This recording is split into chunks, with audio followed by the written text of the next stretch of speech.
na terra prometida.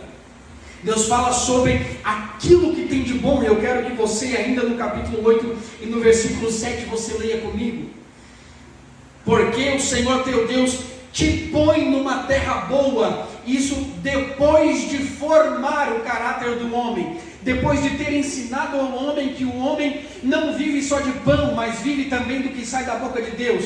Versículo 7: porque o Senhor teu Deus te põe numa boa terra, terra de ribeiros de águas, de fontes e de mananciais que saem dos vales e das montanhas. Versículo 8: terra de trigo e cevada, de vides e figueiras e romeiras, terra de oliveiras, de azeite e mel.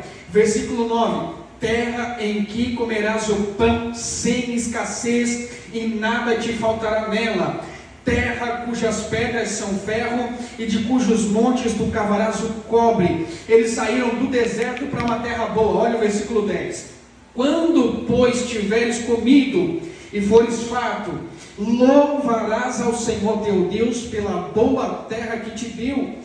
Guarda-te que não te esqueças do Senhor teu Deus, deixando de guardar os seus mandamentos e os seus juízos e os seus estatutos que hoje te ordeno. Versículo 12: para suceder que, havendo tu comido e fores farto, e havendo edificado boas casas e habitando-as. Versículo 13: se tiverem aumentados os teus gados e os teus rebanhos, e se acrescentarem a prata, o ouro, e se multiplicarem tudo quantos tens. Deus está falando da bênção física. Depois da prova, depois do deserto, depois do caráter moldado, Deus está dizendo: eu vou abrir as portas dos céus. Vocês vão morar num lugar que não existirá escassez. Vocês serão fartos. Vocês terão boas casas para morar. Vocês terão pão para comer. Vocês terão roupa para vestir. Versículo de número 14: quando tudo isso se acontecer, vocês precisem que o seu coração não se eleve e não se esqueçam da presença do Senhor teu Deus, que te tirou da terra do Egito, da casa de servidão. O deserto foi necessário, a prova foi necessária, porque se não tivesse o tempo ruim, se não tivesse a escassez física, eles não seriam fartos espiritualmente. Fartura física, para muitos que não têm o caráter moldado, gera escassez espiritual. Deixa eu te dizer uma verdade. Tem gente que não sabe ser rico, porque faz igual o jovem, serve a Jesus da boca para fora, mas a sua primícia, a sua prioridade está no lugar errado. Tem muita porta que Deus não abre para o crente, porque o crente precisa tratar Jesus como prioridade. Porque se ele começar a ser rico, automaticamente vira as costas para Deus. 40 anos de deserto servem para formar caráter. E para quando vir a bonança, quando vir a prosperidade, o homem se lembre que nós não viveremos só de pão, mas viveremos naquilo que é espiritual. Lucas, capítulo de número 12, eu vou ler, preste atenção por favor. E propôs-lhe uma parábola dizendo: a herdade de um homem rico tinha produzido com abundância, e ele arrazoava consigo mesmo, dizendo: o que eu farei? Não tenho onde recolher os meus frutos. E disse: farei isto, derrubarei os meus celeiros, edificarei outros maiores, e ali recolherei todas as minhas novidades e os meus bens, e direi à minha alma: alma, tens em depósito muitos bens para muitos anos, descansa, come, bebe e folga. Mas Deus lhe disse: louco, é uma exclamação, esta noite te pedirão a tua alma, e o que tens preparado, para quem será? É uma pergunta. O homem tinha bens materiais, e a sua prioridade estava onde? aumentar os seus celeiros e recolher os frutos para um aposento. Ele está dizendo: eu vou aumentar os meus celeiros, construir celeiros maiores, guardar todo o meu mantimento, me aproveitar do meu estoque e dizer para a minha alma: come, bebe e descansa. Aí Jesus o confronta com esta parábola, porque o homem estava preocupado com fartura física, mas desligado do relacionamento espiritual.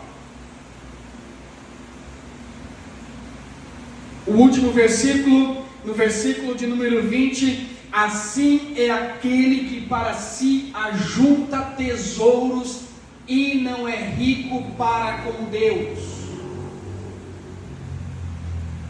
Tem diferença de rico e rico para com Deus.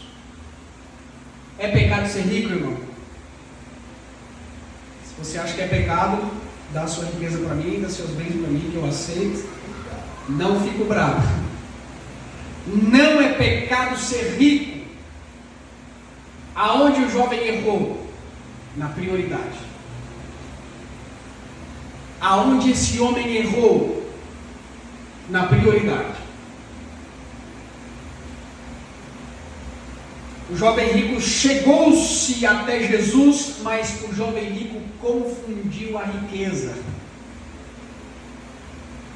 O jovem rico não percebeu que ele podia ter muito dinheiro na conta. Ele não percebeu que ele podia ter muitas terras no seu nome. Não percebeu que ele poderia ter fama e popularidade, mas naquele momento ele estava diante da verdadeira riqueza, que se chama Jesus Cristo de Nazaré. O que é ser rico para com Deus, irmão? É ter riqueza, mas saber o que priorizar. Pastor Luiz Hermínio diz muito bem que Deus nunca vai te deixar rico para você desfrutar dessa vida. Difícil de ouvir essa verdade, mas se você quer ser rico para o seu bel prazer, Deus não vai permitir, porque a riqueza o homem só é rico para com Deus quando ele tem riqueza para semear na vida de pessoas, para contribuir semeando na vida daqueles que precisam ouvir a palavra, naqueles que precisam de apoio na obra missionária. Rico para com Deus são aqueles que contribuem na vida das pessoas, e este homem fez errado. Ele diz: eu vou aumentar os meus celeiros. Para quê? Para ajudar quem precisa? Não, para dizer para a minha alma: come, bebe e descansa. O jovem rico era muito rico. Jesus disse: vai, vende tudo que tens, dê aos pobres. Ele ficou muito triste. Mateus capítulo 19, para nós encerrar, abra sua Bíblia, capítulo 19. Vamos tratar a respeito da verdadeira riqueza. Capítulo 19,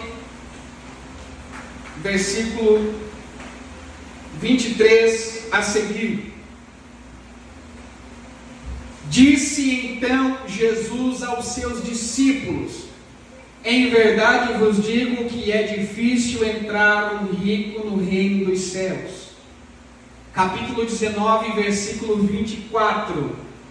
E outra vez vos digo que é mais fácil passar um camelo pelo fundo de uma agulha do que um rico entrar no reino de Deus. Jesus está tratando do campo da impossibilidade. É pecado ser rico? Sim ou não? Não. Por que é que Jesus está dizendo que é mais fácil um camelo passar pelo fundo de uma agulha do que um rico entrar no reino dos céus? Jesus está tratando de impossibilidades. Tem gente que diz que a agulha era uma porta onde passavam as ovelhas, e se o camelo se estreitasse, se encolhesse, ele conseguiria passar na porta. Outros dizem que a agulha de costura mesmo, porque Jesus está tratando de impossibilidade. é impossível um camelo passar pelo fundo de uma agulha, assim como é impossível um rico entrar no reino dos céus. Só que os discípulos, olha o que diz o versículo 25: e os seus discípulos, ouvindo isto, admiraram-se muito. Irmãos, não é admiração de achar bonitinhas as palavras de Jesus, é admiração de ficar impressionado. Eles botaram a mão na cabeça e disseram: o quê? Como assim? Versículo 25: os seus discípulos, ouvindo isso, admiraram-se muito, dizendo: quem é que pode se salvar? Porque, irmão, escute que interessante, a cultura de Israel acreditavam que aqueles que fossem ricos é porque tinham relacionamento com Deus, e Deus abria a porta do céu para eles serem ricos. Lembra de Jó? Quando estava tudo bem? Ô Jó, foi abençoado, hein? Rapaz, Deus é contigo.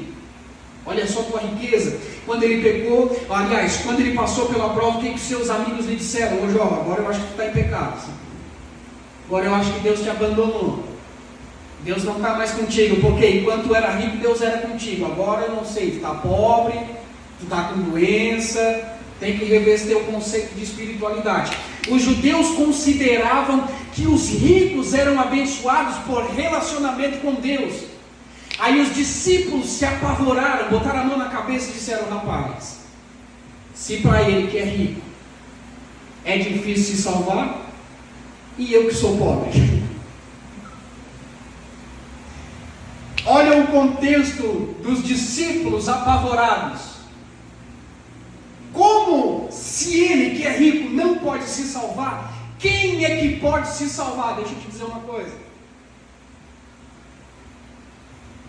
ninguém por si só consegue obter salvação, nem rico nem pobre, nem quem está famoso, nem quem está no anonimato, nem quem é alto, nem quem é baixo, nem quem tem 50 anos de igreja, nem tampouco quem tem 50 anos vivendo de forma ímpia.